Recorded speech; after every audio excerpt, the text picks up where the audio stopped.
Hi everyone, welcome to No Man's Sky Chimera. In Chimera, we modify the No Man's Sky engine and see what procedural greatness we can achieve. So, this was on approach to the planet. I did not think this was going to be a very significant find, and I had been doing quite a bit of my Chimera testing with terrain, trying to get super cool terrain, and this just didn't seem to do it for me. But then when I got all the way down, got out of my ship and began exploring, oh my gosh. See, what I was trying to do, I had already achieved some lunacy, some craziness. Lattice structures, snake terrain, super high mountains, geometric shapes stuck in terrain and everything. And it looked really, really, really cool. But after a while, after doing maybe 100, seeing 100 planets with all these various testing, you start to want, we always want something different, right? We want something, we just always want something different. Variety is the spice of life.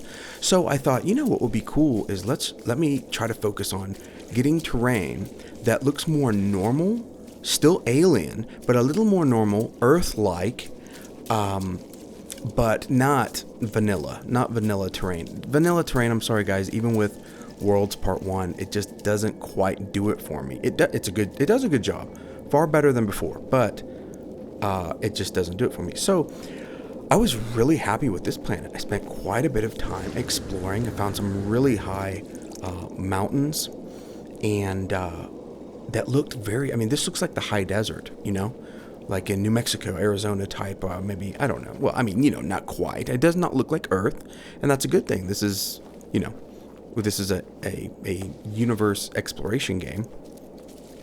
So, the more I explored it, and I was going through these canyons and these beautiful mountains, I thought, what if I took some of my crazy settings? I keep many of my settings, so I can plug them back in, and to do, I keep them first of all because I have all my planet saves, and then I have settings that I have to manually put in for those manual saves. So to get the planet back to the way I originally loved it, because in Chimera I'm doing these tests on the the voxel generator settings, and so I have to. I don't know.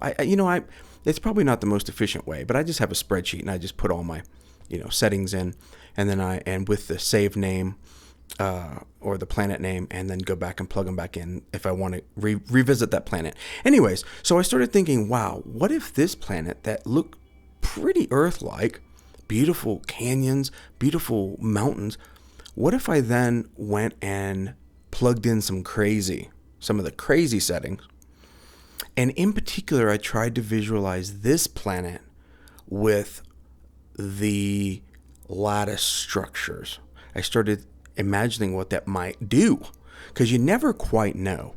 It doesn't matter how pro you get at modifying the No Man's Sky engine. You don't always know what you're going to get. It's the nature of the engine itself. Like Sean Murray was saying in some of those, what was it? I don't know. What was it called? GDC conference, or I don't know. He was basically saying, you can adjust something like the color of terrain, or adjust the shape of, adjust the what was it, like basically noise patterns for the voxel generator, and it'll affect a full gamut of things that you never expected. And so, I encounter that too, even though I'm not any pro modder by any stretch of the imagination. I just happen to, experiment with terrain primarily, and weather, a few assets, sometimes color, but primarily terrain. And I love this. I'm loving this, guys. I've made 4 videos back to back of No Man's Sky Chimera because I'm having so much fun. And it feels so good to be back in No Man's Sky. As an explorer, I just got bored. There wasn't enough exploration variety. We never got the super formula. So there wasn't enough variety in the handcrafted worlds that they procedurally generate, but from a pool of handcrafted assets. and handcrafted worlds. So yes, you get variety in the procedural generation, but I mean, as you know, you go to a winter planet, a frozen planet, you get variations of it, but it all looks the same. You don't see drastically different winter worlds from one another, right? And then after visiting a couple of hundred worlds in particular, you realize, okay, there's a set number of planets, there's variations in the assets, and of course the procedural terrain, but the terrain is never really that alien, that extreme. And that's what I was trying to solve for myself. You know, this is not, Chimera is not a mod that I can share with people. It's just my settings, me going into the voxel generator settings on the fly, and messing with other aspects of the engine as I see fit. And I just do it on the fly. And if it turns out cool, as I'm doing this in real time, then I go ahead and I just record it and share it with you guys. Okay. So yeah, I kind of digressed there. But so here we are, we're revisiting this planet. This is after I've plugged in the settings, primarily the lattice structure settings for the terrain. And it affected it in ways I did not expect.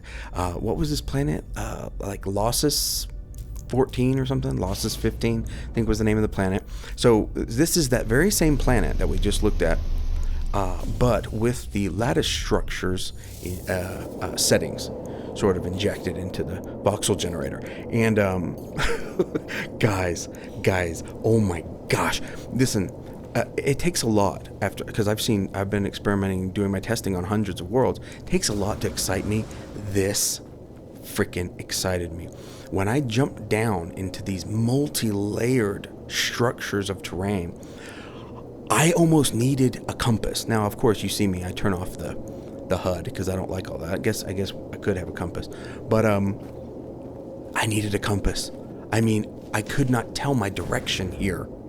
And I remember, do you guys remember, I don't know how long you've been with No Man's Sky, but if you've been with No Man's Sky from the beginning, you remember Hello Games, Sean Murray saying, with their voxel generator, with their voxel engine, they achieved such insane results on some of the planets that they were worried about publishing it. Like with version 1.0, they were saying that people wouldn't know what they were looking at. You know, oceans for skies, terrain shaped so alien that you couldn't tell what you're looking at. They were actually concerned that people wouldn't know what they were looking at. So they wanted to kind of dumb it down and make it more, relatable, Earth-like. And they did, unfortunately. But here we are seeing what the engine can do. The engine can do just about anything you can imagine in regards to planetary generation. They just have never implemented it. I mean, you don't see anything like this. Now, granted, I first of all, I have the game completely maxed out, and then I'm going full force with, oh my gosh, with some of my modifications of the game. So this is a little bit unstable. You'll notice a little bit of glitches here and there. It's a little bit unstable, particularly as it's rendering. The level of detail is, anyways, you'll see that it's having a little bit of glitches. No, nothing unacceptable. I mean, it's still fine. Just a little bit of instability. But I mean, I was exploring this, going, where am I? Where the hell am I? I couldn't even tell. And you'll see later on, as night started falling. And this planet didn't get true night. Like, it wasn't truly dark. Like, it was like an amber, like a deep, rusty amber color. And anyways, you'll see later on. But this was incredible to traverse. The base builders are looking at it going, whoa, God, no, get me the hell out of here. And I understand. But for explorers, for those wanting extreme alien environments, oh my gosh, I was so happy exploring this. I really hope in the world's updates, Hello Games finally gives us, this might be a bit much for some of you. You might look at this and go, this is a bit much. Okay, but you get my point. I hope Hello Games in the next world's updates gives us truly alien terrain. Twisted, weird, blow your mind terrain shapes that the engine's capable of. Because the graphics now are so beautiful. So when you get these layers of flora, like this all over this bizarre rock formations. Oh my gosh, it's just so beautiful. It's so beautiful. And this was just Earth-like enough that when you add that alien, bizarre terrain and environment to it, oh my gosh. I mean, look at this off in the distance.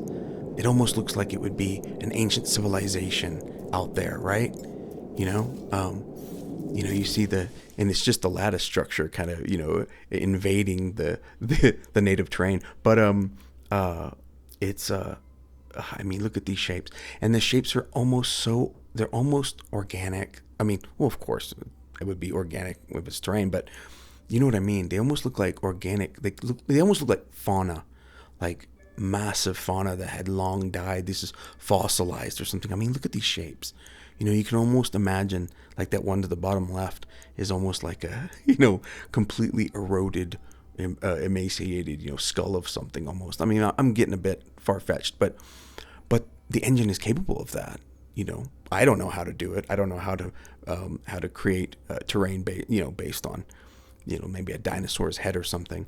But I don't care. I don't care because I'm so happy with my results thus far. And I'm so happy to be sharing them with you guys. But just look at this. This is nighttime on this planet. And it's so beautiful. Gosh. I mean, I'm sitting here making a video and I'm just like drooling over the planet still, And I have so many now that I just don't know where to begin to explore. I want to call a planet my own home, and I can't do it because there's just too much. There's too much variety. I love them all. I am so happy with Worlds Part 1. I cannot wait for Part 2 and Part 3. I hope you guys enjoyed this video, and we'll see you next time.